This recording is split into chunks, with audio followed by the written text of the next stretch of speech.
Hello everyone, mayambu ahanokda rumjari ngasi topic ama puduna laksari hariba topic asi khara nauriba topic haitare akoigi Manipur gi context te yengagadi adumakpu akoigi world gi atop jaga dadi yam phajana sijinaba haure in the last 15-20 years adu hariba topic asi aikoina especially akoigi infrastructure development da leiriba akoigi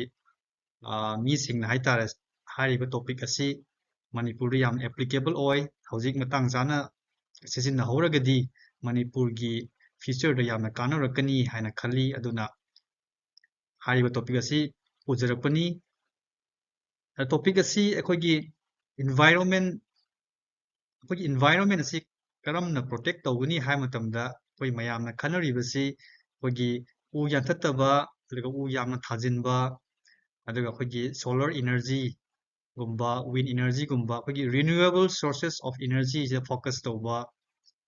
ꯍꯥꯏꯔꯤꯕꯁꯤꯡ ꯑꯁꯤ ꯈꯪꯉꯤ ꯑꯩꯈꯣꯏꯒꯤ pollution control ꯇꯧꯕ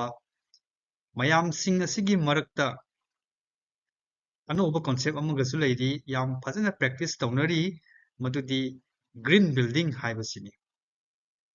ꯑꯗꯨꯅ green building ꯑꯁꯤ ꯀꯔꯤꯅꯣ ꯍꯥꯏꯅ ꯉꯁꯤ ꯃꯌꯥꯝ ꯈꯪꯅꯕ ꯍꯣꯠꯅꯁꯤ ꯒ꯭ꯔꯤꯟ ꯕꯤꯜꯗꯤꯡ ꯑꯁꯤ ꯌꯥꯝ ꯏꯟꯇꯔꯦꯁꯇꯤꯡ ꯑꯣꯏꯕ ꯑꯩꯈꯣꯏꯒꯤ ꯕꯤꯜꯗꯤꯡ ꯁꯥꯕꯒꯤ ꯃꯈꯜ ꯑꯃꯈꯛꯅꯤ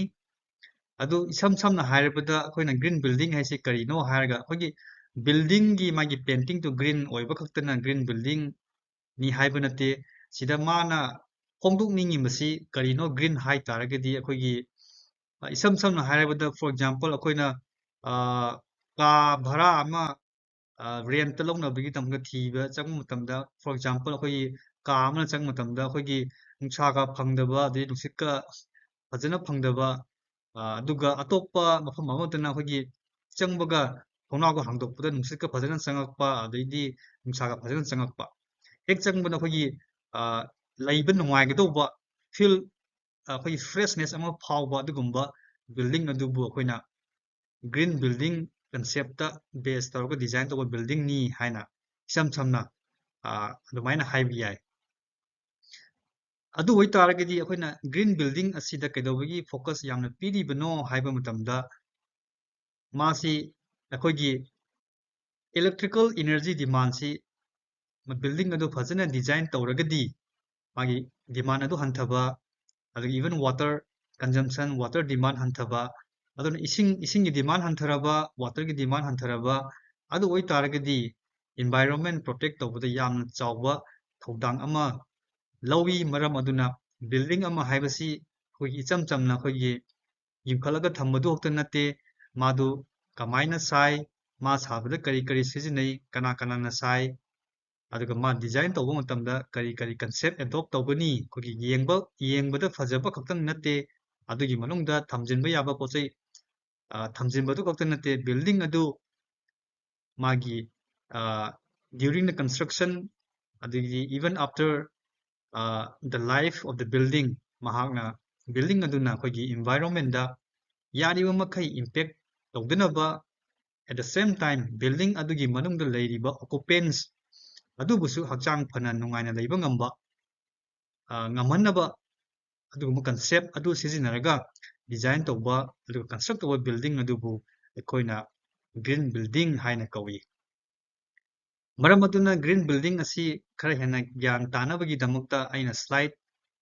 ꯉꯁꯤ ꯍꯧꯔꯛꯄꯒꯤ ꯑꯣꯏꯅ ꯁ꯭ꯂꯥꯏꯗ ꯑꯅꯤ ꯁꯦꯝꯖꯩ ꯑꯗꯨ ꯁ꯭ꯂꯥꯏꯗꯁꯤꯡ ꯑꯗꯨ ꯃꯊꯪ ꯃꯊꯪ ꯌꯦꯡꯃꯤꯟꯅꯁꯤ ꯌꯦꯁ ꯁꯤꯒꯤ ꯁ꯭ꯂꯥꯏꯗꯁꯤ ꯑꯩ ꯑꯃꯨꯛꯇꯪ ꯄꯥꯊꯣꯛꯆꯔꯒꯦ Number 1 da in iribasi informed site selection and planning. In this section, we shall try to select the project site for new construction wherein we can protect the existing environment to the extent possible, minimum tree cutting, landscape alteration, building orientation to utilize sunlight optimally, not too less, not too much, because wrong orientation of the building will demand more electricity. If overall planning is good, the building will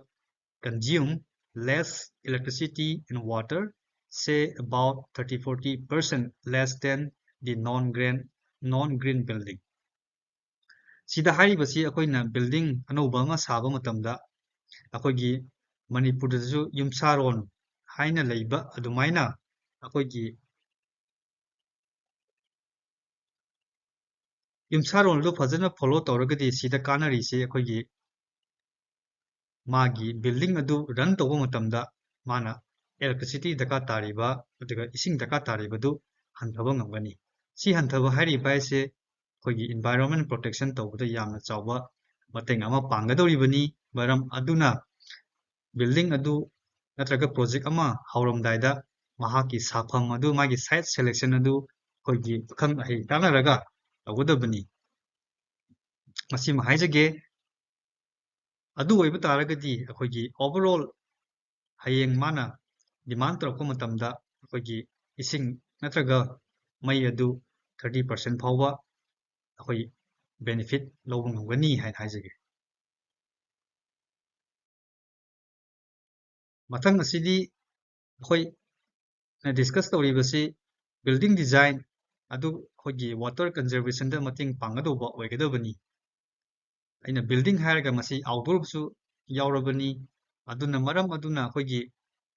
water conservation tawnabagi damakta haiba project aduda sizinariba akoigi bathroom gi fittings topa mayam ama leiribadu akoigi water efficient fittings oigadabani aduga rain water adu leibakta akoi recharge tawnaba recharge speed hapigadabani aduga building dagi akoigi tholakpa akoigi amotpi sing adu treatment tawnabagi damakta sewer treatment plant STP hapgadabani aduga akoigi treated water adu reuse tawnaba system hapgadabani akoigi even bathroom dasu akoi flushing gi damakta treated water sizinaba yai dual plumbing tawraba matungda aduga treated water adu akoi gardening sizinaba yai even akoigi cooling tower akoi centralized AC plant gi cooling tower da sizinabsi yai sumaina tawragadi akoina ising adu langthokhibagi mahutta reuse tawba yai aduga akoigi water efficient fitting sizinara matungda akoigi water gi demand adu reduce tawba yai adun haiba siguma concept mayam asi akoigi site selection dagi hauraga amadi akoigi water conservation method siguma mayam asi sizinaragadi akoigi magi building aduna overall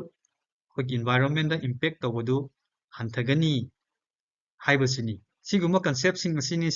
siguma concept sing asi sizinaraga design tawba building adubuni akoina green building haibasi aina hojik discuss tawgiba slide aniduna loiba nate atopa slide mayam amasu leiri adubu ngasigi video asidi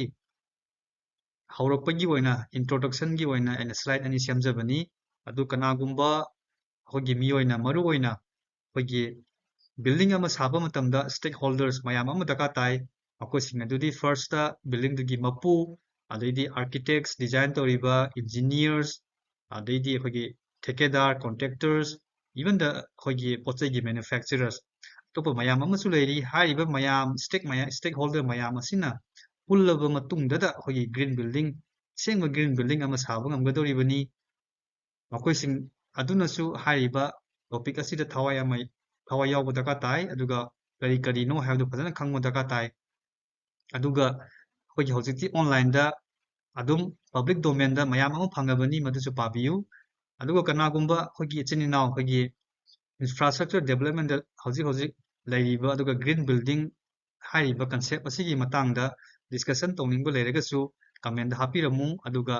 mikha taba points aini ngasi hajaribasidi number 1 da site selection number 2 da water conservation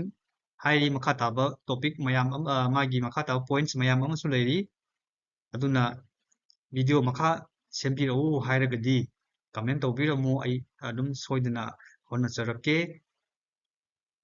ngasigidi matang asid loisenjarage khagi mathangda khoi amu unanaba tawsi thank you so much bye